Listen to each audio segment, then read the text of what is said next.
Good, thank you.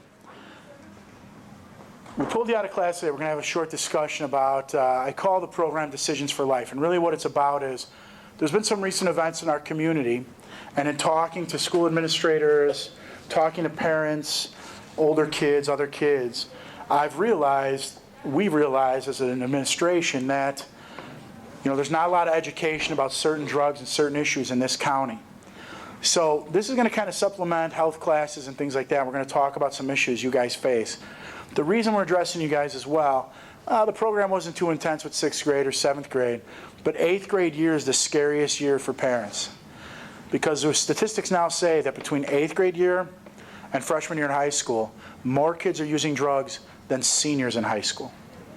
So these are the experimental ages right here. So before we make bad decisions, I want to try and educate you on some things so you understand the decisions you make and what the repercussions are and why it's okay to say no, okay? So one of the things we're going to talk about is our challenges that we're going to face. They're all different depending on what grade you are. So for you guys in 8th grade, you're going to face a few. First, with age comes more responsibility. There's no more mommy and daddy to hang on to when you're out with your friends at the mall, when you're at the movie theater, when you're at a friend's house for a sleepover, whatever it is, and drugs come out or alcohol comes out. You don't have the parents to fall back on anymore. You're responsible for your own safety and your own health. So you have to be mature and you have to be prepared and have a plan for how you're going to handle those things. You're finding your own place in the social circle, all right? You don't know what group you belong to yet. Maybe you belong to a lot of them, maybe just one, but you're still trying to figure that out at this age, all right? With that, trying to figure out where you belong in the circle comes a lot of pressure. Do you have to make decisions to be accepted? One of the things I like to warn kids about is, the chances you're going to stay friends with someone from 8th grade for the rest of your life are pretty slim. So you cannot let someone you may not even ever have a relationship with again make decisions for your life. You got to be prepared to make your own. Defining you. You don't know who you are yet. Okay? I mean, you have years of soul searching. What do I want to be? Who do I want to be? What kind of person do I want to be? Do I want to give myself to a lot of volunteer work? Am I the kind of guy that wants to join the military? Do I want this job? What is it you want? You still have to figure out you. So while you're figuring out you, don't let someone else dictate who you should be. And then alcohol and drugs are going to be a huge problem as you go through high school, college. They are there. And you have to be prepared for how are you going to individually deal with it. 80% of high school seniors admit to trying alcohol. So think about that. When you go up to Vernon Hills, around that percentage of kids, 80% of the kids you're going to go to school with have tried at some point alcohol. So it means it's going to be prevalent, you're going to see it, and you're going to have to make some decisions for yourself. 50% of that group say they've tried it in the last month. What that says is there's a frequency to it. So you have to be prepared when you go to parties, when you go out. What am I going to do to protect myself from using, or other people who do? Teen drinking ranges in age from 12 to 20. Now that's changed over the years I've been a cop. When I first started, it was about freshman, sophomore year in high school where drinking was really a problem. Marijuana started. It's much younger now. We're looking at kids in 6th, 7th grade already experimenting with alcohol. So we want to have these classes and keep you up to date because this is a problem you could face at any time now. Okay? And it doesn't necessarily have to be at the big, huge party. It could be some night at a sleepover with just 2 or 3 of your friends in the basement of somebody's house where one of the kids is like, hey, I brought a bottle of vodka. You want to try some? Okay? Because that's how this usually happens. And then you have to be ready for your response. 3,500 deaths per year from alcohol, underage drinking offenses. That's not just kids getting in a car, driving a car into a tree. That's kids making really dumb decisions while they're under the influence of alcohol. Sleeping outside, getting hypothermia, doing things they wouldn't normally do, dying in an accident, things like that while they're under influence. I put that in there so you understand. And it doesn't necessarily mean the kid's the one who died. It could have been someone else they killed. But that's a big number. That's a lot of people losing their life for bad decisions while drinking. 44% of kids are trying cigarettes before the 12th grade. nasty, terrible, unhealthy habit. 10% of teens, that's between the ages of 12 and 17, have used an illicit drug in the last month. Now, illicit drug is a hard drug, which means this: not marijuana, not alcohol. Heroin, cocaine, ecstasy, other drugs. That's what we're going to talk about, the focus of today, because the big push in Lake County right now is the use of heroin as a drug. Okay? And we want to talk about that because heroin is one of those things, you can use it once and you can die from it. Improper use can cause your death. And I think it's important, your parents think it's important, and the school thinks it's important. We warn you before you make a bad choice. 20 million Americans between 12 and 17 have tried or used illicit drugs in the last month. 20 million Americans. 20 million kids between 12 and 17. That's a lot of people. The drug of choice is, and we're talking about in Lake County here, is alcohol has always been number one, marijuana number two. Abuse of prescription drugs is getting more prevalent out here. That's, you get some kids get prescriptions for Ritalin, Adderall, things like that. Well, they're using too much of it, they're abusing it, or they're giving it or selling it to their friends who are using it, whose bodies don't need it. And it produces a whole different feeling, and honestly, you don't know how a kid's going to react to it who's not supposed to be using. So that's another thing we see quite often. So my advice is, somebody offers you a pill, and it's not your mom or your dad or a nurse or a doctor, don't take it, because you don't know how you're going to react to it. Heroin is huge. Heroin has gone up out here quite a bit because it is so inexpensive. Kids are buying it, you know, people are telling them, oh, if you think that makes you feel good, you should try this thing. The problem is, it's highly addictive and it can be lethal very quickly. And then other illicit drugs kind of fall in that category underneath that. So who's the user?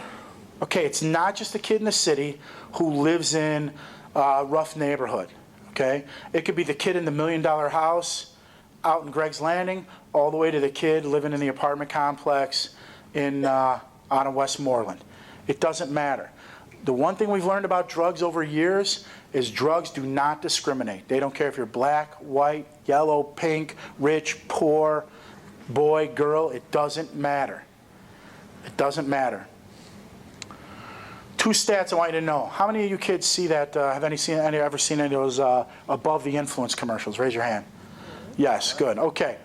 Those are pretty cool commercials, except the one where the kid's walking through the playground and a stranger walks up and is like, dude, want to try some dope? Because that's not how it's going to happen, guys. It's not going to happen that way here. What's going to happen is you're going to be at a party some night, and it's going to be a friend. It's going to be a cousin. It's going to be a brother, sister. Somebody you know is going to be the one who offers you the dope. A friend of a friend, your boyfriend's best friend, your girlfriend's best friend, somebody like that is going to be the one who's going to make the offer. And you have to be strong enough to say no, because that's the toughest person to say no to.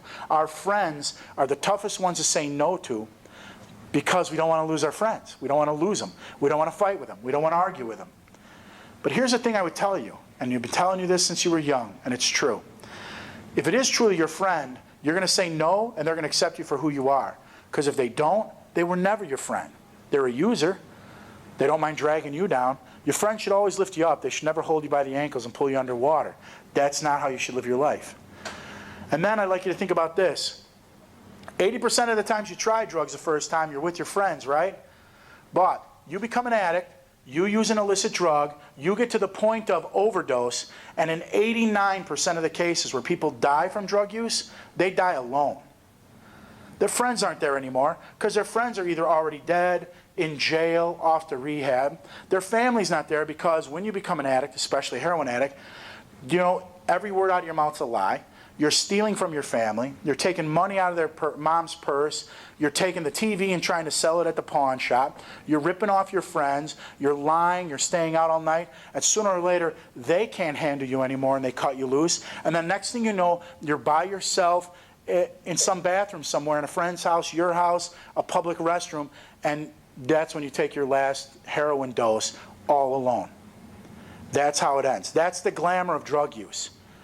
Okay? You think your friends will stay with you forever? You're wrong. So who's the user? Any race, any class, any age, any time. Doesn't matter. It crosses all boundaries.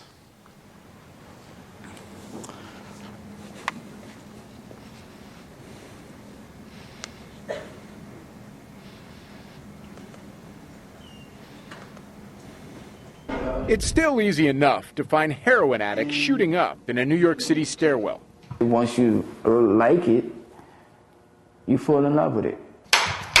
But even these junkies know they're yesterday's news. Forget injecting heroin. The stuff on the street is so pure now that kids in the suburbs are snorting it.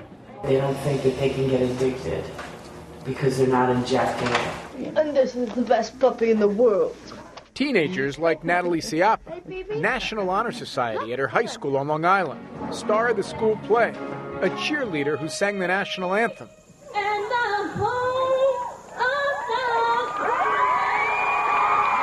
Everything a parent could want. This is a kid, good student, brilliant singer, beautiful girl.